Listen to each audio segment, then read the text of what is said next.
ସମସ୍ତଙ୍କୁ ନମସ୍କାର କରିବା ଆମର ଏନପିଟିଏଲ ଅନଲାଇନ ସାର୍ଟିଫିକେସନ ପାଠ୍ୟକ୍ରମକୁ ସ୍ୱାଗତ। ଇଞ୍ଜିନିୟରିଂ ଡ୍ରଇଂ ଏବଂ କମ୍ପ୍ୟୁଟର ଗ୍ରାଫିକ୍ସ ଉପରେ ମୁଁ ମେକାନିକାଲ ଇଞ୍ଜିନିୟରିଂରୁ ରାଜରାମ ମୁଁ ଆଇଆଇଟି ଖଡଗପୁର। ଆମେ ମଡ୍ୟୁଲ ଅଛୁ ଏକ ଲେକ୍ଚର ସଂଖ୍ୟା 6 ଇଞ୍ଜିନିୟରିଂ ଡ୍ରଇଂ ଇଣ୍ଟ୍ରୋଡକ୍ସନ ଉପରେ। ଆଜିର କ୍ଲାସରେ ଆମେ ସଂକ୍ଷେପରେ ଦେଖିବୁ ବିଶେଷ ଡାଇମେନସନିଂ ଜିନିଷ ଏବଂ ସହନଶୀଳତା ମଧ୍ୟ। ଆମେ ଯାହା ଅନୁସରଣ କରୁଛୁ ତାହା ହେଉଛି ଏନ୍.ଡି. ଭଟ୍ଟଙ୍କ ଦ୍ୱାରା ଇଞ୍ଜିନିୟରିଂ ଡ୍ରଇଂ ପରିମାପ ଉପରେ ବିଶେଷ ପ୍ରସଙ୍ଗରେ। ଶେଷ କ୍ଲାସରେ ଆମେ ଏହାକୁ ଡାଇମେନସନିଂ କରିବାର ବିଭିନ୍ନ ଉପାୟ ଦେଖିବାକୁ ଚେଷ୍ଟା କରିଥିଲୁ। ଉଦାହରଣ ସ୍ୱରୂପ ଯଦି ଏହା ଏକ ସିଲିଣ୍ଡର ଅଟେ, ଏକାଧିକ ଷ୍ଟେପ୍ ରହିବା, ଯାହା ଫଳରେ ଦୃଶ୍ୟର ଅନ୍ୟ ପାର୍ଶ୍ୱରେ ଆମେ ଏହାକୁ ଏକ ପଦକ୍ଷେପ ପରି ଦେଖିବୁ। ଏକ ଯଦି ଏହାର ଡାଇମିଟର ଥାଏ, ତେବେ ବ୍ୟାସକୁ ଦେଖିବାକୁ ଚେଷ୍ଟା କରନ୍ତୁ। ଆମେ ସିମ୍ବଲ ଫାଏ ବ୍ୟବହାର କରୁ ଏବଂ ଭିତରେ ସବୁଠାରୁ ଛୋଟ ଏବଂ ବାହାରେ ସବୁଠାରୁ ବଡ଼, ଯାହା ହେଉଛି ଏକ ଉପାୟ ଯାହାକୁ ଆମେ ଦେଖିବାକୁ ଚେଷ୍ଟା କରୁ। ତେଣୁ ସେମାନଙ୍କର ଡାଇମେନସନ ଦ୍ୱାରା ଆକାର ରହିବା ଉଚିତ। ବିଶେଷ କରି ସେମାନେ ଆୟତକ୍ଷେତ୍ର ଭାବରେ ଦେଖାଯାଉଥିବା ଦୃଶ୍ୟରେ ଆକାର ହେବା ଉଚିତ। ତେଣୁ ଯଦି ଆମର ଏକାଧିକ ସିଲିଣ୍ଡର ଅଛି,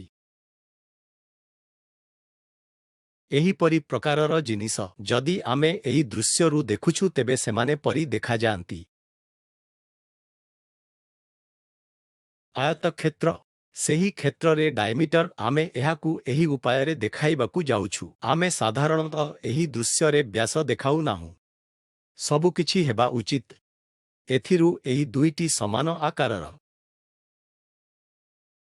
ସେହିଭଳି ଏହି ଗୋଟିକ ଏହା ସମାନ ଡାଇମେନସନ 1।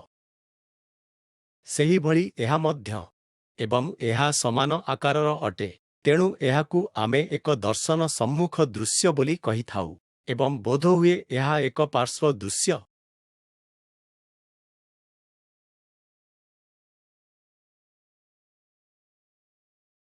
ଯଦି ଟେପର ବୈଶିଷ୍ଟ୍ୟ ପରି କିଛି ଅଛି, ଉଦାହରଣ ପାଇଁ ଏଠାରେ ଆମର ଏକ ଟ୍ୟାପର୍ଡ ଫିଚର ଅଛି। ଏକ ଆୟତକ୍ଷେତ୍ର ରହିବା ପରିବର୍ତ୍ତେ ବୋଧହୁଏ ବସ୍ତୁଟି ଥାଇପାରେ।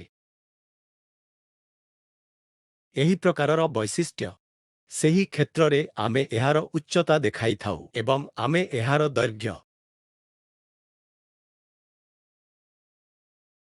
ମଧ୍ୟ ଦେଖାଇଥାଉ। 20 ୟୁନିଟ୍ ଏବଂ 60 ୟୁନିଟ୍। ଗୋଟିଏ ପାର୍ଶ୍ୱର ହାଇଟ୍ ଦେବା, ଫ୍ଲାଟ୍ ଶେଷ ମଧ୍ୟରେ ଦୂରତା ଏବଂ ଏକ ଫ୍ଲାଟ୍ ଟେପର ସିମ୍ବଲ ବ୍ୟବହାର କରି ସେମାନଙ୍କର ଟ୍ୟାପର ସ୍ଲୋପ୍। ଆମେ ସାଧାରଣତଃ ଏଠାରେ ଟେପର ବୈଶିଷ୍ଟ୍ୟଗୁଡ଼ିକ ପାଇଁ ଯାଇଥାଉ। ଆମେ ଏହି ପରିମାପଗୁଡ଼ିକ ଦେଖାଉଛୁ ଏବଂ ଏକ ଟେପର ପରି କିଛି ମଧ୍ୟ ଏକ ସିମ୍ବଲ ସହିତ ଟେପରର ଆକୃତି ଏହି ଉପାୟରେ ଆମେ ଦେଖାଇଥାଉ ଏବଂ ଏହି ଟ୍ୟାପର ବୋଧହୁଏ ସେହି ଅନୁପାତରେ ବୃଦ୍ଧି ପାଉଛି। ଆମେ ଆଗକୁ ଯାଇ ଏହାକୁ ଦେଖାଇବା ପାଇଁ ଏହା ହେଉଛି ଯେ କୌଣସି ଟ୍ୟାପର ଜିନିଷ। ଅନ୍ୟ ଉପାୟ ହେଉଛି, ଆସନ୍ତୁ ଏହାକୁ ଦେଖିବା, ଗୋଟିଏ ପାର୍ଶ୍ୱର ହାଇଟ୍ ଦେବା। ବୋଧହୁଏ ଏହା ଟ୍ୟାପର୍ଡ ଫେସ୍ ଟ୍ୟାପର ଏବଂ ସ୍ଲୋପ୍ର ଦୈର୍ଘ୍ୟ। ଏହି 60 ୟୁନିଟ୍ ହେଉଛି ଟେପରର ଦୈର୍ଘ୍ୟ ଏବଂ ଏହା ହେଉଛି ଟ୍ୟାପର।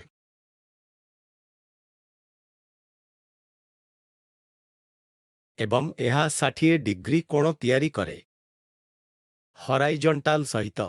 ତେଣୁ ସେହି ଉପାୟରେ ମଧ୍ୟ ଆମେ ପ୍ରକୃତରେ ଏହି ଟ୍ୟାପର ସିମ୍ବଲ ରେସିଓ କିପରି ପରିବର୍ତ୍ତନ ହେବାକୁ ଯାଉଛି ତାହା ଦେଇ ଏହାକୁ ଦେଖାଇପାରିବା। ଅନ୍ୟ ଉପାୟ ହେଉଛି ସ୍ଲୋପ୍ ଏବଂ କୋଣ ମାଧ୍ୟମରେ। ଏଗୁଡ଼ିକ ହେଉଛି ବିଶେଷ ଡାଇମେନସନିଂର ଦୁଇଟି ଉପାୟ।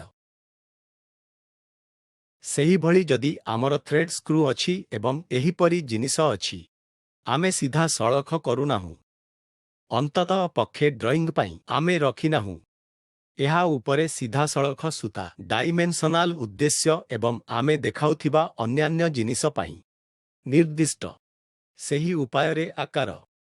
ଯେତେବେଳେ ଆପଣ ଏପରି ପ୍ରକାରର ଜିନିଷ ଦେଖନ୍ତି, ଏହି ଅଂଶଗୁଡ଼ିକ ଏହା ସୂଚିତ କରେ ଯେ ଏଗୁଡ଼ିକ ହେଉଛି ସୂତା। ଉଦାହରଣ ସ୍ୱରୂପ ଯଦି ଆପଣ ଏକ ନେଉଛନ୍ତି ପେନ୍ ଯାହା ଦୁଇଟି ଭାଗରେ ଖୋଲାଯାଇପାରିବ, ଏହା ସର୍ବଦା ସ୍କ୍ରୁ ଏବଂ ଥ୍ରେଡ୍ ପ୍ରକାରର ମିଶ୍ରଣ ଥାଏ। ତେଣୁ ସେମାନଙ୍କ ମଧ୍ୟରୁ ଜଣେ ବୋଧହୁଏ ଏକ୍ସଟର୍ନାଲ ଥାଇପାରେ। ଯଦି ଆପଣ ରେନୋଲ୍ଡସ୍ ପେନ୍ ଫ୍ରଣ୍ଟାଲ ଅଂଶ ନେଉଛନ୍ତି, ଯଦି ଆପଣ ଏହାକୁ ଅନସ୍କ୍ରୁଇଂ କରୁଛନ୍ତି, ଏଥିରେ ସର୍ବଦା ନୀଳ ରଙ୍ଗର ଅଂଶରେ ସୂତା ଥାଏ। ତେଣୁ ସେହି ସୂତାଗୁଡ଼ିକ ଯାହାକୁ ଆପଣ ଏକ୍ସଟର୍ନାଲ ସୂତା ବୋଲି କୁହନ୍ତି, ସେହିଭଳି ଏଥିପାଇଁ ରେନୋଲ୍ଡସ୍ ପେନ୍ ସେହି ଧଳା ଭିତରେ ରଙ୍ଗ ଅଂଶ ଆପଣଙ୍କ ପାଖରେ ସୂତା ରହିବ। ଏହା ଭିତରେ ସେହି ପ୍ରକାରର ଜିନିଷକୁ ଆଭ୍ୟନ୍ତରୀଣ ସୂତା କୁହାଯାଏ। ତେଣୁ ଯେତେବେଳେ ଆପଣ ବୋଲ୍ଟ ବାଦାମ ପାଇଁ ଏହି ଡାଇମେନ୍ସନିଂ ଦେଖାଉଛନ୍ତି, ପେନ୍, ସ୍କ୍ରୁ, କ୍ୟାପ୍ ଏବଂ ଅନ୍ୟାନ୍ୟ ପ୍ରକାରର ଜିନିଷ ସର୍ବଦା ଏକ୍ସଟର୍ନାଲ ସୂତା ଏବଂ ଆଭ୍ୟନ୍ତରୀଣ ସୂତା ରହିବ। ଏହି ସଂସ୍ଥାପନ କରିଥିବା ଏକ ଭିନ୍ନ ଥ୍ରେଡଗୁଡ଼ିକ ଏବଂ ଏକ୍ସଟର୍ନାଲ ରେ ଦେଖାଯାଉଛି। ଆମେ ଏହାକୁ ଭବିଷ୍ୟତରେ ଶିକ୍ଷା କରିବୁ ଏବଂ ଭବିଷ୍ୟତରେ ଶିକ୍ଷା କରିବୁ। କିନ୍ତୁ ଯେତେବେଳେ ଆମେ ଏହି ପ୍ରକାରର ଆୟତାକାର ଅଂଶ ଦେଖିବା, ଏକ ଟେପର ହୋଇଥିବା ଏବଂ ଏକ ପ୍ରକାର ସାମାନ୍ୟ ବକ୍ର ଏବଂ ରେଖା, ଏହା ସୂଚିତ କରେ ଯେ ଏହା ସୂତା ସହିତ ମୁକାବିଲା କରିବା ଉଚିତ ଏବଂ ସାଧାରଣତଃ ଏହି ସୂତାଗୁଡ଼ିକ ମେଟ୍ରିକ୍ ଏମ୍ ଅଂଶ ଦ୍ୱାରା ଆମେ ଦେଖାଇବୁ। ସେହି ଉଦ୍ଦେଶ୍ୟ ପାଇଁ ମେଟ୍ରିକ୍ ଥ୍ରେଡ୍ ଏକ ସିମ୍ବଲ ଏମ ଅଛି। ବୋଧହୁଏ ଏହାର ଡାଏମିଟର ଥାଇପାରେ 12 ଏମ। ତେଣୁ ଯଦି ଏହା ବାହ୍ୟ ସୂତା ଅଟେ, ଆମେ ଏହାକୁ ଏକ୍ସଟର୍ନାଲ ପାର୍ଶ୍ୱରୁ ଦେଖାଇଥାଉ। ଏହା ହେଉଛି ସୂତା ଯାହା ଉପରେ ଆମ ପାଖରେ ଅଛି। ତେଣୁ M12 ଆମେ ଦେଖାଇବୁ। ଯଦି ଏହା ସେହି ରେନୋଲ୍ଡସ୍ ପେନ୍ର ହ୍ୱାଇଟ୍ କଲର୍ ପୋର୍ସନ ପରି କିଛି, ଯାହାର ଆଭ୍ୟନ୍ତରୀଣ ସୂତା ଅଛି, ତାପରେ ସେହି କ୍ଷେତ୍ରରେ ଆଭ୍ୟନ୍ତରୀଣ ଅଂଶ ଆମେ ଏହାକୁ ଦେଖାଇବାକୁ ଯାଉଛୁ। ସେହିଭଳି ଯେତେବେଳେ ଏଗୁଡ଼ିକ ସୂତା, ବୋଲ୍ଟ, ବାଦାମ ଏବଂ ଅନ୍ୟାନ୍ୟ ପ୍ରକାରର ଜିନିଷ ଜଡ଼ିତ, ଆମେ ସାଧାରଣତଃ ଡ୍ରିଲ୍ ହୋଇଥିବା ଛିଦ୍ରର ଗଭୀରତା ସହିତ ଯାଇଥାଉ। ଉଦାହରଣ ସ୍ୱରୂପ ଏହି ବସ୍ତୁ ପାଇଁ ଭିତରେ ଏକ ଛିଦ୍ର ଅଛି ଯେଉଁଥିରେ ଆପଣଙ୍କର ଏକ ସୂତା ଅଛି। ଏହି କ୍ଷେତ୍ରରେ ଏଠାରେ ଉଦାହରଣ ସ୍ୱରୂପ ଓ ଗଭୀରତା ସର୍ବଦା ଆବଶ୍ୟକ 12 ଏମ। ତେଣୁ ଗୋଟିଏ ପ୍ରାନ୍ତରୁ ଏହା ଦେଖାଯାଇଛି 22 ଏମ। ଏଇ ଗୋଟିକ, ତେଣୁ ଏଠାରୁ ଏହା ଅଟେ 22 ଏମ। ଏହି ଅଂଶ ପର୍ଯ୍ୟନ୍ତ ଏବଂ ସୂତା ବୋଧହୁଏ ବସ୍ତୁଆକାର ସେହି ଛିଦ୍ର ପର୍ଯ୍ୟନ୍ତ ଅଛି। ଏହି ସ୍ତର ପର୍ଯ୍ୟନ୍ତ ସୃଷ୍ଟି ହୋଇପାରେ, କିନ୍ତୁ ଥ୍ରେଡିଂ କେବଳ ଏହି ସ୍ତର ପର୍ଯ୍ୟନ୍ତ କରାଯାଏ। ତେଣୁ ତାପରେ ସେହି କ୍ଷେତ୍ରରେ ଥ୍ରେଡ୍ ଲେନ୍ଥ 18 ମିଟର ମଧ୍ୟ ଦେଖାଇବାକୁ ପଡ଼ିବ। ଏହା 18 ମିଟର। ଏହା ହେଉଛି ଉପାୟ। ଏକ ଥ୍ରେଡ୍ ଏବଂ ସ୍ୱତନ୍ତ୍ର ସ୍କ୍ରୁ ବୈଶିଷ୍ଟ୍ୟ ଆମେ ଏହାକୁ ଦେଖାଇବୁ।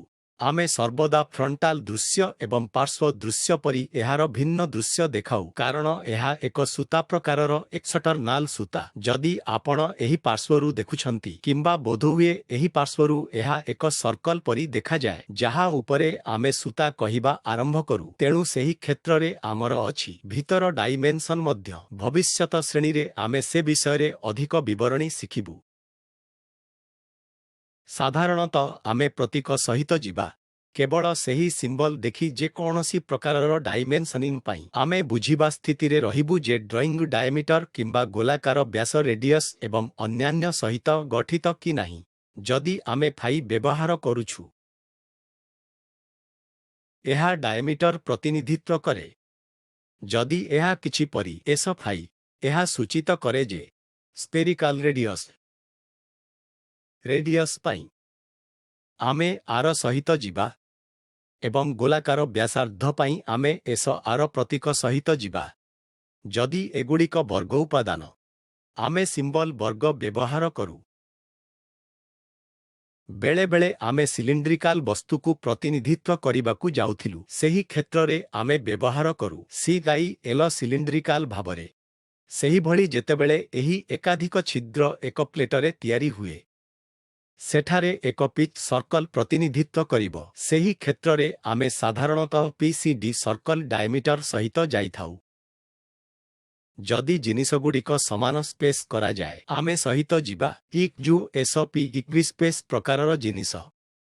ସେହିଭଳି ଅନ୍ୟ ଜିନିଷ ଯେପରି କି ଯଦି ଏହା କୋନିକାଲ ଟ୍ୟାପର ଅଟେ, ଆମେ ଏହାକୁ ସେହି ଉପାୟରେ ବ୍ୟବହାର କରୁ। ଯଦି ଏହା କେବଳ ଏକ ସମତଳ ଟ୍ୟାପର, ଆମେ ଏହାକୁ ଏହି ଉପାୟରେ ବ୍ୟବହାର କରୁ। ଫ୍ଲାଟ୍ ଟେପର ସିମ୍ବଲ ପରି କିଛି ହେଉଛି ଏହା। ଯଦି ଏହା କୋନିକାଲ ପ୍ରକାରର ଟ୍ୟାପର, ଆମେ ବ୍ୟବହାର କରୁ ଏଇ ଗୋଟିକ। ସାଧାରଣତଃ ସୂତା ଏବଂ ଅନ୍ୟାନ୍ୟ ଜିନିଷ ପାଇଁ ଅନ୍ୟ ଅନେକ ଜିନିଷ ଯେପରି ଆମେ ସାଧାରଣତଃ ଏହି ପ୍ରତୀକଗୁଡ଼ିକ ଦେଖୁ। ଏବଂ ଏହାର ଅର୍ଥ ମେଟ୍ରିକ୍ ଥ୍ରେଡ୍।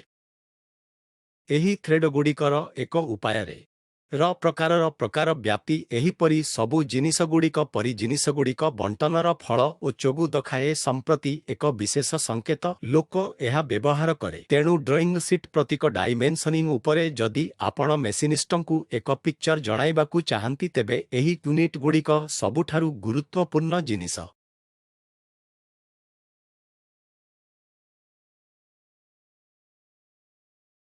ବର୍ତ୍ତମାନ ଏହି ସମସ୍ତ ଆକାର ଡ୍ରଇଂ କରିବା କହିବା ପରି ସମ୍ପୂର୍ଣ୍ଣ ଭଲ ବାର ଏମ।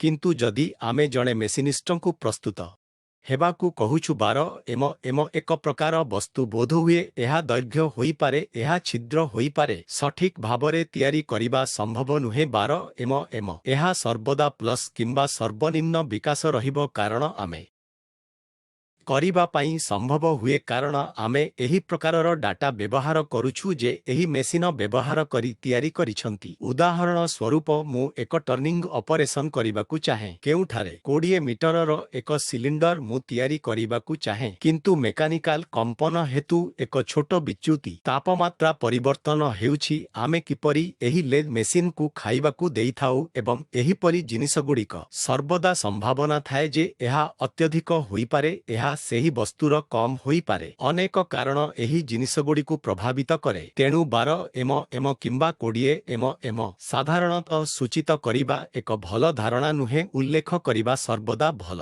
20 ରେଞ୍ଜରୁ 20.5 ଏମ ଏବଂ 19.5 ଏମ ମଧ୍ୟ କିମ୍ବା ବୋଧହୁଏ କିଛି ପରି 20 ପ୍ଲସ୍ କିମ୍ବା ବିଯୁକ୍ତ 0.05 ଏମ ଏହିପରି ଆକାର ଯାହାକୁ ଆମେ ପ୍ରତିନିଧିତ୍ୱ କରୁ ତାହାକୁ ସହନଶୀଳତା କୁହାଯାଏ ଏହି ସହନଶୀଳତା ବିଷୟରେ ଆମକୁ ଅଧିକ ଦେବା ସହନଶୀଳତା ପାଇଁ ମୌଳିକ ସଂଜ୍ଞା ଆକାରରେ ଏକ ନିର୍ଦ୍ଦିଷ୍ଟ ପରିବର୍ତ୍ତନ ପାଇଁ ଏହା ଏକ ଭତ୍ତା ଏବଂ ଏକ ଅଂଶର ଜ୍ୟାମିତି କୌଣସି ବସ୍ତୁ ନାହିଁ ସଠିକ୍ ଆକାର ସହିତ ତିଆରି ହେବ ଏବଂ ଆକୃତି ମଧ୍ୟ ବାରମ୍ବାର ଉପାୟରେ ଯଦି ଆପଣ ଏହାକୁ ଏକାଧିକ ବସ୍ତୁ ପୁନରାବୃତ୍ତି କରିବାକୁ ଚାହାନ୍ତି ତେବେ ଆପଣ ସୃଷ୍ଟି କରିବାକୁ ଚାହାନ୍ତି ତେବେ ଏହା ମଧ୍ୟରେ ସର୍ବଦା ଭିନ୍ନତା ରହିଥାଏ ତେଣୁ ସମାନ ବସ୍ତୁ ତିଆରି କରିବା ସଠିକ୍ ଭାବରେ ସମ୍ଭବ ନୁହେଁ ସମାନ ଆକାର ଏବଂ ଜ୍ୟାମିତିର ତେଣୁ ସହନଶୀଳତା ଅନୁମତିଯୋଗ୍ୟ ପରିବର୍ତ୍ତନ ସେଟ୍ କରେ ତେଣୁ ଯେକୌଣସି ଗୁଣବତ୍ତା ଯାଞ୍ଚ ଏବଂ ଅନ୍ୟାନ୍ୟ ଫର୍ଦର ପର୍ପୋଜ କଠୋର ଭାବରେ ଲାଗୁ ହୋଇଥିବା ଏହି ସହନଶୀଳତା ସୀମା ଯଦି ଏକ ବଡ଼ ପରିବର୍ତ୍ତନ ଅଛି ତେବେ ଏହା ଅଂଶର ଫଙ୍କସନାଲିଟି ପ୍ରଭାବିତ କରିପାରେ ଉଦାହରଣ ସ୍ୱରୂପ ସେମାନେ ଭାବନ୍ତି ଯଦି ଆମେ ନେଉଛୁ ତେବେ ଆମେ ଏକ ସରଳ ରେନୋଲ୍ଡସ୍ ପେନ୍ ନେଇଛୁ ଏଥିରେ ଉଭୟ ସ୍କ୍ରୁ ଏବଂ ଅଛି ଅନ୍ୟ ଅଂଶ ତେଣୁ ଯେତେବେଳେ ଆପଣ ଏହି ରେନୋଲ୍ଡସ୍ ପେନ୍‌କୁ ନୀଳ ରଙ୍ଗ ଅଂଶକୁ ସ୍କ୍ରୁ କରିବାକୁ ଚେଷ୍ଟା କରୁଛନ୍ତି ଯଦି ସୂତା ବହୁତ ଛୋଟ ଅଟେ ଏହା ତୁରନ୍ତ ସେହି କଲମ ହରାଇଥାଏ ଏବଂ ଅଂଶର ଫଙ୍କସନାଲିଟି ଗୁରୁତର ଭାବରେ ପ୍ରଭାବିତ କରେ ବୋଧହୁଏ ଯଦି ସେହି ସୂତା ବହୁତ ବଡ଼ ବୋଧହୁଏ ଏହା ପ୍ରକୃତରେ ସେହି ବସ୍ତୁରେ ଫିଟ୍ ହୋଇନପାରେ ତେଣୁ ଏକ ବୃହତ ପରିବର୍ତ୍ତନ ସର୍ବଦା ଏହି ଅଂଶଗୁଡ଼ିକର ଫଙ୍କସନାଲିଟି ପ୍ରଭାବିତ କରେ ଉଦାହରଣ ସ୍ୱରୂପ ଆମେ ଯାହା ବ୍ୟବହାର କରୁ ତାହା ଆଙ୍ଗୁଠି ବାଜିଥାଏ ଯଦି ଏହା ବହୁତ ବଡ଼ ଅଟେ ଆମେ ସେହି ରିଙ୍ଗକୁ ପ୍ରଭାବଶାଳୀ ଭାବରେ ବ୍ୟବହାର କରିବା ସ୍ଥିତିରେ ରହିବୁ ନାହିଁ ଯଦି ଏହା ବହୁତ ଛୋଟ ତେବେ ଏହା ଆମ ଆଙ୍ଗୁଠିରେ ମଧ୍ୟ ଫିଟ୍ ହୁଏ ନାହିଁ ତେଣୁ ଆପଣ ଯାହା ନିଅନ୍ତି ତାହା କୌଣସି ବସ୍ତୁ ଏହି ସହନଶୀଳତା ଜିନିଷ ସହିତ ଯଦି ଏକ ବୃହତ ପରିବର୍ତ୍ତନ ଅଛି ତେବେ ଏହା ଅଂଶର ଫଙ୍କସନାଲିଟି ଗୁରୁତର ଭାବରେ ପ୍ରଭାବିତ କରେ ତଥାପି ଯଦି ଆପଣ ପ୍ରକୃତରେ ଏହାକୁ ସଠିକ୍ କରିବାକୁ ଚାହାନ୍ତି ତେବେ ଏହାର ଅର୍ଥ ଆପଣ ଯାଉଛନ୍ତି ବହୁତ ଛୋଟ ପରିବର୍ତ୍ତନ କରନ୍ତୁ ତାପରେ ଜଣେ ଅଧିକ ଯତ୍ନର ସହିତ ରହିବାକୁ ପଡ଼ିବ ଏବଂ ସେହି କମ୍ପୋନେଣ୍ଟ ତିଆରି କରିବା ବହୁତ ମହଙ୍ଗା ହେବ ତେଣୁ ଜଣେ ଯତ୍ନର ସହିତ ଏହି ଛୋଟ ପରିବର୍ତ୍ତନ ସହିତ ବହୁତ ବଡ଼ ପରିବର୍ତ୍ତନ ସହିତ ଖେଳିବାକୁ ପଡ଼ିବ ଯାହାଦ୍ୱାରା ଗୋଟିଏ ପାର୍ଶ୍ୱରେ ଏହା ଖର୍ଚ୍ଚ ବୃଦ୍ଧି କରିବ ନାହିଁ ଏହି ମୂଲ୍ୟ ସମୟ ସାପେକ୍ଷ ହୋଇପାରେ ଉତ୍ପାଦନ ଦୃଷ୍ଟିରୁ ଏହା ମୁଦ୍ରା ଜିନିଷ ଦୃଷ୍ଟିରୁ ହୋଇପାରେ ଆପଣ ଏହାକୁ କେତେ ପରିମାଣର ପ୍ରସ୍ତୁତ କରିବାକୁ ଚାହାନ୍ତି ଯାହା ମଧ୍ୟ ମୂଲ୍ୟ ଏବଂ ଅନେକ ଜିନିଷ ତେଣୁ ସାଧାରଣତଃ ଶିଳ୍ପଗୁଡ଼ିକ ଏକ ଛୋଟ ପରିବର୍ତ୍ତନ ଏବଂ ଏକ ବଡ଼ ପରିବର୍ତ୍ତନକୁ ଅପ୍ଟିମାଇଜ୍ କରିବାକୁ ଚେଷ୍ଟା କରନ୍ତି ସହନଶୀଳତା ସେମାନେ କେବେ ଗୁରୁତ୍ୱପୂର୍ଣ୍ଣ ଆସନ୍ତୁ ଷ୍ଟାଣ୍ଡାର୍ଡ ଉଦାହରଣ ଦେଖିବା ଉଦାହରଣ ସ୍ୱରୂପ ମେକାନିକାଲ ଇଞ୍ଜିନିୟରିଂରେ ମେସିନିଂ ଆମେ ଜିନିଷଗୁଡ଼ିକୁ ଏକତ୍ରିତ ଭାବରେ ଶୋକୁ ଡାକିଥାଉ ଏଗୁଡ଼ିକ ହେଉଛି ବ୍ୟକ୍ତିଗତ ଉପାଦାନ। ଆପଣ ସେଗୁଡ଼ିକୁ ଠିକ୍ କରନ୍ତି ଯାହାଦ୍ୱାରା ଶେଷରେ ଏହା ଏକ ଉତ୍ପାଦ ପରି ତିଆରି କରେ। ଆସନ୍ତୁ ଚଷମା ପରି ଏକ ଉଦାହରଣ ବାଛିବା। ଏହା ଏକ ଆସେମ୍ବଲି ଯେଉଁଥିରେ ଗଠିତ ସାଧାରଣ ଗ୍ଲାସ୍ ବୋଧହୁଏ ଫ୍ରେମ୍।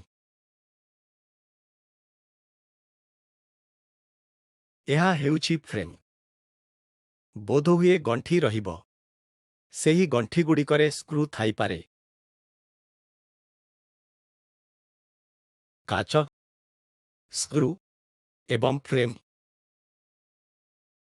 ଏଗୁଡ଼ିକୁ ଏହି ଦୃଶ୍ୟର କିଛି ଅଂଶ କୁହାଯାଏ। ଯେତେବେଳେ ଆପଣ ସେମାନଙ୍କୁ ଏକ ଉପଯୁକ୍ତ ଉପାୟରେ କ୍ଲବ୍ କରନ୍ତି, ଆପଣ ଏକ ବିଧାନସଭା ପାଇବା ସ୍ଥିତିରେ ରହିବେ। ସେହି ଆସେମ୍ବଲି ଚଷମା ପରି ଫଙ୍କସନାଲିଟି ତିଆରି କରେ। ବର୍ତ୍ତମାନ ଆସନ୍ତୁ ଦେଖିବା ବ୍ୟକ୍ତିଗତ ଜିନିଷ ସେହି ଫ୍ରେମରେ। ଏହା ହେଉଛି ଫ୍ରେମ୍। ଆମେ ଏକ ଗ୍ଲାସ୍ ରଖିବାକୁ ଚାହୁଁଛୁ। ଆସନ୍ତୁ ଏହି ଗ୍ଲାସ୍ ତିଆରି କରିବା। ଏହା ହେଉଛି ଗ୍ଲାସ୍ ଯାହା ଆମେ ଫିଟ୍ କରିବାକୁ ଚାହୁଁଛୁ। ଆସନ୍ତୁ ଦେଖନ୍ତୁ ଏହି ଡାଇମେନ୍ସନ୍। ଯଦି ଏହି ପରିମାପ ସର୍ବପ୍ରଥମେ ସମାନ ଆକାର ପ୍ରସ୍ତୁତ କରିବା ସହଜ ନୁହେଁ। ଯଦିଓ ଆମେ ଏହାକୁ ତିଆରି କରୁ, ମେକାନିକାଲ ଚାପ ପରି ଏହାକୁ ଠିକ୍ କରିବା ଦୃଷ୍ଟିରୁ ଏକ ଛୋଟ ପରିବର୍ତ୍ତନ ବୋଧହୁଏ ମୋଡ଼ି ହୋଇପାରେ। ତେଣୁ ଏହି ଗ୍ଲାସକୁ ଭିତରେ ଫିଟ୍ କରିବା ପରି ମୁଖ୍ୟ ଫଙ୍କସନାଲିଟି ଯେ ଆମେ ଏହାକୁ ହାସଲ କରିବା ସ୍ଥିତିରେ ନଥାଇପାରିବା।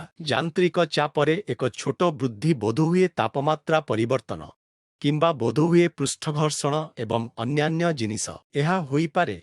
ଏହାର ଫଙ୍କସନାଲିଟି ଗୁରୁତର ଭାବରେ ପ୍ରଭାବିତ କରେ। କିନ୍ତୁ ଯଦି ଆମେ ଏହାକୁ ଏକ ଛୋଟ କରିବାକୁ ଯାଉଛୁ, ଏହା ଛୋଟ ଅଟେ। ଆକାର କିନ୍ତୁ ଏହା ଏକ ବଡ଼। ଏହା କେବଳ ସେହି ବସ୍ତୁରୁ ବାହାରକୁ ଆସେ ଯଦି ଏହା ବହୁତ ବଡ଼ ଅଟେ। ଯଦି ଏହା ବଡ଼ ଅଟେ ଏବଂ ଯଦି ଏହା ଛୋଟ ଅଟେ, ଏହା ପ୍ରକୃତରେ ସେଥିରେ ଫିଟ୍ ହୋଇପାରିବ ନାହିଁ। ତେଣୁ ଅଂଶଗୁଡ଼ିକ ପ୍ରାୟତଃ ଏକତ୍ର ଫିଟ୍ ହେବ ନାହିଁ। ଯଦି ସେମାନଙ୍କର ଡାଇମେନ୍ସନ୍ ଏକ ନିର୍ଦ୍ଦିଷ୍ଟ ମୂଲ୍ୟ ମଧ୍ୟରେ ନ ପଡ଼େ। ଉଦାହରଣ ସ୍ୱରୂପ ଆସନ୍ତୁ ଏହି ରେଞ୍ଜ ବିଚାର କରିବା 25 mm। ଏହି ଗୋଟିକ 25 mm ସଠିକ୍ ଫିଟ୍ ଅଛି। ବୋଧହୁଏ ଯେତେବେଳେ ଆପଣ ଏହା ତିଆରି କରୁଛନ୍ତି ତାହା ହେଉଛି ରେଞ୍ଜ ଆରମ୍ଭ କରି 25.1 mm 24.9 mm ସେହି ପରିସର ମଧ୍ୟରେ। ଯଦି ଏହା ହେଉଛି 25, ଏହା ସେହି ବସ୍ତୁରେ ଫିଟ୍ ହୁଏ। ଯଦି ଏହା ଅଛି 26, ନିଶ୍ଚିତ ଭାବରେ ଏହା ସେହି ବସ୍ତୁରେ ଫିଟ୍ ହେବ ନାହିଁ। ଏହାକୁ ଫିଟ୍ କରିବାକୁ ଚେଷ୍ଟା କରିବାର ଅନ୍ୟ ଉପାୟ କରିବାକୁ ପଡ଼ିବ। ତେଣୁ ଯଦି ସେମାନଙ୍କର ଆକାର ମୂଲ୍ୟର ଏକ ନିର୍ଦ୍ଦିଷ୍ଟ ରେଞ୍ଜ ମଧ୍ୟରେ ନ ଆସେ ତେବେ ଅଂଶଗୁଡ଼ିକ ପ୍ରାୟତଃ ଏକତ୍ର ଫିଟ୍ ହେବ ନାହିଁ। ଉଦାହରଣ ପାଇଁ, ତୁମେ ତୁମର ଭାଙ୍ଗିଛ। ଆପଣ ଏହାକୁ ବଦଳାଇବାକୁ ଚାହୁଁଥିବା ଗ୍ଲାସ୍ ମଧ୍ୟରୁ ଗୋଟିଏ। ଏଇ ଗୋଟିକ ଆପଣ ଏହାକୁ ବଦଳାଇବାକୁ ଚାହାନ୍ତି। ଯଦି ଏକ ବଦଳ ଅଂଶ ବ୍ୟବହୃତ ହୁଏ ତେବେ ଏହା ବିଚ୍ୟୁତିର କିଛି ସୀମା ମଧ୍ୟରେ ମୂଳ ଅଂଶର ଏକ ଡୁପ୍ଲିକେଟ୍ ହେବା ଆବଶ୍ୟକ। ତେଣୁ ଯେତେବେଳେ ଶିଳ୍ପଗୁଡ଼ିକ ମଲ୍ଟିପ୍ଲିକେସନ୍ ଏହି ପ୍ରକାରର ଉତ୍ପାଦ ତିଆରି କରନ୍ତି, ଅନେକ ଅଂଶ ଏହି ସହନଶୀଳତା ପ୍ରତି ବହୁତ ଯତ୍ନବାନ ହେବାକୁ ପଡ଼ିବ। ପୁନରାବୃତ୍ତି ବହୁତ ଆବଶ୍ୟକ କାରଣ ଆପଣ ଏହାକୁ ଭାଙ୍ଗି ଦେଇଛନ୍ତି ଏବଂ ଆପଣ ଏହାକୁ ବଦଳାଇବାକୁ ଚାହାନ୍ତି। ତେଣୁ ଏହାକୁ ବଦଳାଇବା ପାଇଁ ଆପଣଙ୍କୁ ସଠିକ୍ ଆକାରର ସମାନ ପ୍ରକାରର କମ୍ପୋନେଣ୍ଟ ଆବଶ୍ୟକ। ଯଦି ଏହା ସମ୍ଭବ ନୁହେଁ ତେବେ ଏହି ସହନଶୀଳତା ସହିତ କିଛି ଖେଳିବାକୁ ପଡ଼ିବ।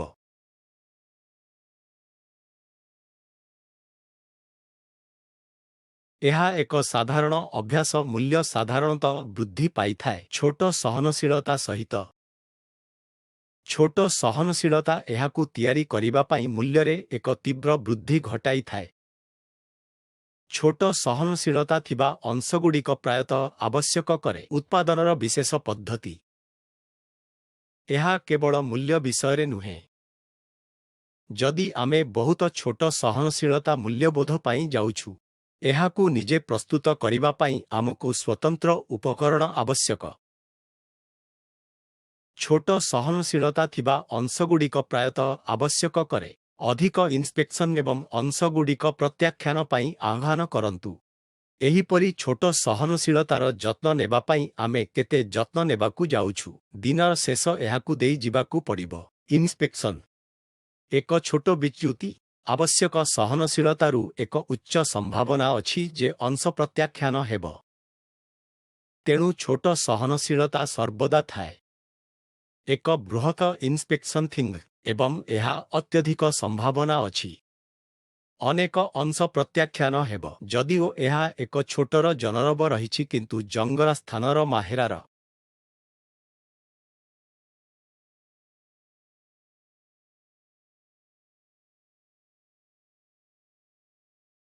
गुण अधिकर क्षेत्ररे एहा भिन्न प्रकारर स्वादिष्ट र आकार पाई निर्दिष्ट आकार उपरे आधारित हेबा उचित। एहा आकार उपरे आधारित एहा आकार उपरे आधारित जे एहा आकार उपरे आधारित अटे एहा देखिबाकू आमकू परीक्षा करन्तु। एहा अनुमोदित भिन्नता निर्दिष्ट करिबा सीमित करे। डाइमेंशन एहार अर्थ एहा दैर्घ्य होई पारे प्रस्थ हाइट ड्रॉइंग बा डायमीटर इत्यादि दिया जाए। जदि आमे सेगुड़िक विषय कहूछु तेबे एही प्रकारर जिनिसगुड़िक आकार सहनशीलता विषय ज्यामिति विषय मध्य आमे एही सहनशीलता विषय कथबार्ता करू। जियोमेट्रिक टॉलरेंसिंग पाई एहा एहार आकार ठारू अलगा अंशर ज्यामिति पाई सहनशीलतार निर्दिष्टता पाई अनुमति देइथाए। मु आयतक्षेत्र अंकन करिबाकू चाहूछि किंतु बोधहुए एक छोट परिवर्तन अछि जहा ट्रापिजियम काइंडर जिनिस परि देखा जाई पारे। एही भिन्नता बहुत छोट एक वर्ग रहिबा परिवर्ते एही प्रकारर जिनिस बोधहुए एही ट्रापेजोइडाल काइंड जिनिस मध्य सह्य करा जाए एवं एहाकू आमे जियोमेट्रिक सहनशीलता बोली कहिथाउ। रेखा दैर्घ्य डायमीटर दृष्टिरू सेही प्रकारर जिनिस जहाकू आमे आकार सहनशीलता बोली कहिथाउ। जेहेतु मु कहिथिली जे आमे सिलिंडर परि किछि प्रस्तुत करिबाकू चाहू किंतु एहा सामान्य ओभाल परि देखा जाई पारे। सेही प्रकारर जिनिस मध्य ज्यामितिक सहनशीलता जहाकू बजाय रखिबाकू पड़िबो। जियोमेट्रिक डाइमेंशनिंग एवं टोलेरांसिंग भिन्न जियोमेट्रिक वैशिष्ट्य कंट्रोल करिबाकू व्यवहार करिथाए। जदिओ आमे समान आकारर एवं एहा फलरे भीतर भागर डायमीटर हाइट पर्यंत रहिबो एवं एहा फलरे व्यतिक्रमर सर्कल एलिप्स एवं भिन्न प्रकारर विशेष चिन्ह व्यवहार पाई आमे परामर्श देउछु एवं आमे प्रस्ताव देउछु। अर्थात र लेनजले एक स्तर र समान डाइमेंशन विशिष्ट हेबा पाई अतिरिक्त आकार गुण एवं प्रस्थर प्रासनैतिकर प्रतिदान करिथाए। आमे एहा वर्णना करिबा पाई गोटिए जिनिस जहा आमकू लक्ष्य करिबाकू पड़िबो। सहनशीलता हेउछि जदि किछि कहूछि तेबे ऊपर एवं निम्न सीमा मध्यरे total variation 25 mm। Upper side मु प्रकृतरे केउ स्तरकू जाई पारिबी। निम्न पार्श्वरे मु प्रकृतरे सेही डाइमेंशन सहित केउ स्तरकू जाई पारिबी ताहा हेउछि 24.9 किंबा एहा कि 24.9 किंबा 9 एहा किछि परि 25.0 किंबा 1 एहा कि 25.1 एही प्रकारर ऊपर निम्न सीमा एहार मुकाबिला करिबाकू किछि टोटाल वेरिएशन।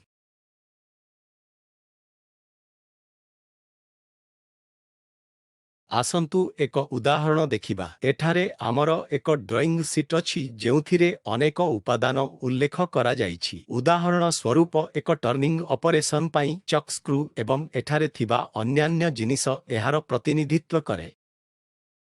उदाहरण स्वरूप आसंतु एहाकू बाछिबा। आमे देखि पारिबा जे फाइ परि किछि डायमीटर को प्रतिनिधित्व करे 1.3 यूनिट 7+5 किंबा विजुक्त 0.005 यूनिट। सेही भଳି आसंतु एहाकू एक देखिबा 1.2+0 किंबा 0 विजुक्त 0.5। सेही भଳି आसंतु एही डायमीटर फाइ को देखिबा 2.7+5 किंबा 0 विजुक्त 2. तेणु जेतेबेले मेसिनिंग करा जाए एवं बोधहुए एही इंजीनियरिंग ड्राइंग शीट माध्यमरे उत्पाद बाहर को आसे जेतेबेले एहा क्वांटिटी चेक को जाए मुख्यतः गुणवत्ता कंट्रोल गैस जांच करे कि नाही सहनशीलता सेही वस्तु पाई पूरण हुए कि नाही। जदि केही माप କରନ୍ତି ସେହି ଆଉଟର ସର୍କଲ ଡାଏମିଟର ଯଦି 2 ଏହା 7 ଅଛି 5 ପଏଣ୍ଟ ସମ୍ପୂର୍ଣ୍ଣ ଭଲ। ଯଦି 2 ଏହା କିଛି 7 ପରି 7 ପଏଣ୍ଟ ତାହା ମଧ୍ୟ ସମ୍ପୂର୍ଣ୍ଣ ଭଲ। ଯଦି ଏହା କିଛି ପରି 2.7 ତିନୋଟି ୟୁନିଟ୍ ଯାହା ମଧ୍ୟ ସମ୍ପୂର୍ଣ୍ଣ ଭଲ କାରଣ ଏହି ପ୍ଲସ୍ କିମ୍ବା ଶୂନ୍ୟ ବିଯୁକ୍ତ 2 ପଏଣ୍ଟ ପ୍ରତିନିଧିତ୍ୱ କରେ। ଯଦି କିଛି 2.7 କିମ୍ବା 8 ବୋଧହୁଏ 8 ଯଦି ସେମାନେ ଏହାକୁ ଆଗକୁ ବଢ଼ନ୍ତି ସେମାନେ ସେହି ଅଂଶକୁ ପ୍ରତ୍ୟାଖ୍ୟାନ କରିବେ ତେଣୁ ସେହି ଉଦ୍ଦେଶ୍ୟରେ ଏହି ସହନଶୀଳତା ସର୍ବଦା ସହାୟକ ହୋଇଥାଏ। ସେହିଭଳି ଆସନ୍ତୁ ଦେଖିବା ଏଇ ଗୋଟିକ ଏହା ଆବଶ୍ୟକ ନୁହେଁ ଯେ ଆପଣଙ୍କର ସର୍ବଦା ପ୍ଲସ୍ କିମ୍ବା ମାଇନସ୍ 0.2 ଅଛି। ସକାରାତ୍ମକ ପାର୍ଶ୍ୱ ଏବଂ ନକାରାତ୍ମକ ପାର୍ଶ୍ୱ କିଛି ସମୟରେ କିଛି କୁ ଯାତ୍ରା କରୁଥାଏ କିନ୍ତୁ ଆପଣ ଭଲ କାମ କରୁଥିବା ସମୟରେ ବାମରେ ସାଙ୍କିକଟ୍ୟକୁ କମ୍ କରନ୍ତି କିନ୍ତୁ ଯଦି ଆପଣ ଏହା କିଛି ଜିନିଷ ମଧ୍ୟରେ ଫିଟ୍ ନ କରନ୍ତି ତେବେ ତାହା କିଛି ପ୍ରକାରର ବସ୍ତୁ ନୁହେଁ ଏହା ପାଇଁ କିଛି ଟାଇଟ୍ କାଇଣ୍ଡ। ଯଦି ଏହା ଏକ ବସ୍ତୁ ଅଟେ ଯାହା ଆଇ କଲଟ ଏକ ସିଲିଣ୍ଡରର ଏକ ସିଲିଣ୍ଡର ହେଲାବେଳେ ମୁଁ ଏହି ଏକ ଡାଇମେନ୍ସନ୍ କିମ୍ବା ପ୍ରସ୍ଥକୁ ଯାଉଛି ଏହା ଏକ ର କାରଣ ଅଟେ। ଯଦି ମୁଁ ଚାହେଁ 25 ଏଥିପାଇଁ ଏମ ଉପରୋକ୍ତ କିଛି 25 ପଏଣ୍ଟ ପସନ୍ଦ ଶୂନ୍ୟ କରାଯାଏ ଏକ କିନ୍ତୁ ଯଦି ମୁଁ ନିମ୍ନକୁ ଯାଏ 25.1 ଏହା ଏଠାରେ କୌଣସି ସ୍ଥାନରେ ରହିବ। ଏହି ସିଲିଣ୍ଡରରେ ପ୍ରବେଶ କରାଯାଇଥିବା ବସ୍ତୁକୁ ଆସିପାରିବ ନାହିଁ ଏହା ଦୁଇଟି ଆକାର ଧରିଥିଲେ ଯେବେଳେ ସେ ଦୁଇଟି ବଡ଼ ଅନେକ କିଛି ଶୂନ୍ୟ ସମାନ ଭାବରେ କାମ କରୁଥାଏ। ଯଦି ଏହା ଚିଠି ଭଲ ଜିନିଷଗୁଡ଼ିକ ଉପକାର୍ଯ୍ୟର ବହୁତ ଭଲ ଅଟେ। ଯଦି ଆମେ ସିଲିଣ୍ଡର ବିଷୟରେ କହୁଛୁ ତେବେ ସମାନ ଜିନିଷ ପାଇଁ ଯାହାକୁ ଠିକ୍ କରିବାକୁ ପଡ଼ିବ ଯଦି ଅଛି ବସ୍ତୁ। ଯଦି ମୁଁ ଏହା ସହିତ ଯାଉଛି 25 mm ଏଠାରେ ଅଛି ଏହା ସମ୍ପୂର୍ଣ୍ଣ ଭଲ କିନ୍ତୁ ଏହା ଉପରେ 25 କିଛି ହୋଇପାରେ 0.0 ଏହା 2 ସେହି ବାକ୍ସରୁ ବାହାରେ ରହିବ ତେଣୁ ଆମେ ପ୍ରକୃତରେ ଏହାକୁ ଫିଟ୍ କରିପାରିବୁ ନାହିଁ। ଯଦି ଆମେ କ'ଣ କରିବାକୁ ଚାହାନ୍ତି ତାହା ସାଇଡ ସୀମାରେ ସେଲ୍ୟୁଲାର ଦିଗ ରେଞ୍ଜରେ କୁ ଅପର ସାଇଡ ହେବ ନାହିଁ ଆପଣଙ୍କ ଭିନ୍ନ ଭିନ୍ନରେ ଯୋଗ ହେବାକୁ ଯାଉଛି ଏବଂ ସର୍ବଦା ହେବାକୁ ଯାଉଛି।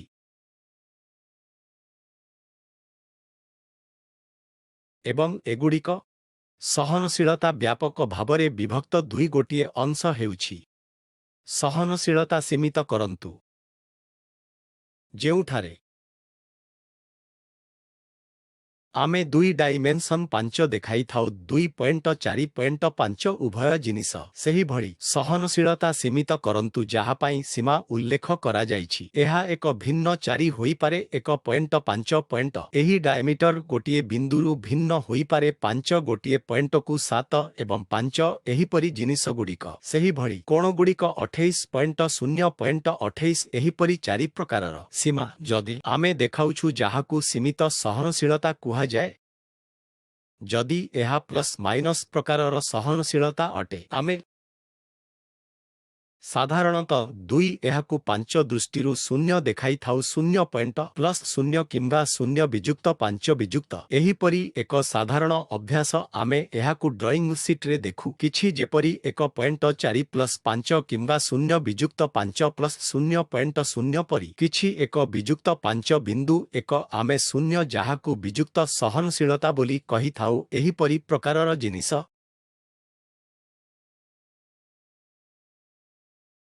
ତେଣୁ ଇଞ୍ଜିନିୟରିଂ ଡ୍ରଇଂ ସହିତ ଆମର ଇଣ୍ଟ୍ରୋଡକ୍ସନ୍ ସଂକ୍ଷିପ୍ତ କରିବା ପାଇଁ ଆମେ ପ୍ରଥମେ ଚିତ୍ରାଙ୍କନ ସିଟ୍କୁ ଦେଖିଲୁ। ପିକ୍ଚର ଯନ୍ତ୍ର ଅକ୍ଷର ଲେଆଉଟ୍ ଡାଇମେନ୍ସନିଂ ଉପରେ ସମ୍ପୂର୍ଣ୍ଣ ଫଟୋ ପ୍ରଥମ 6ଟି ବକ୍ତୃତାରେ ସହନଶୀଳତା ପରବର୍ତ୍ତୀ କ୍ଲାସ୍ରେ ଆମେ କିପରି ରେଖା ଅଙ୍କନ କରିବୁ ସେ ବିଷୟରେ ଶିଖିବୁ। ଜିଓମେଟ୍ରିକାଲ ଜିନିଷ ନିର୍ମାଣ ପାଇଁ ଏହି ଉପକରଣଗୁଡ଼ିକୁ କିପରି ବ୍ୟବହାର କରିବେ ସେ ବିଷୟରେ ବକ୍ର ବାଇସେକ୍ଟର ରେଖା ଏବଂ ଏହିପରି ପାରାବୋଲା ସର୍କଲ ପରି କମନ୍ କୋନିକ୍ ବିଭାଗ କିପରି ନିର୍ମାଣ କରିବେ ହାଇପରବୋଲା ଏବଂ ସାଇକ୍ଲୋଇଡ୍ ପରି ଅନ୍ୟାନ୍ୟ ବକ୍ର ଏବଂ ଅନ୍ୟାନ୍ୟ। ତେଣୁ ଲେକ୍ଚରରେ 7 ପରବର୍ତ୍ତୀ ସମୟରେ ଆମେ ଏହି କୋନିକ୍ ବିଭାଗ ଏବଂ ଜିଓମେଟ୍ରିକାଲ ଅନ୍ତର୍ଭୁକ୍ତ କରୁ। ଆପଣଙ୍କୁ ବହୁତ ଧନ୍ୟବାଦ।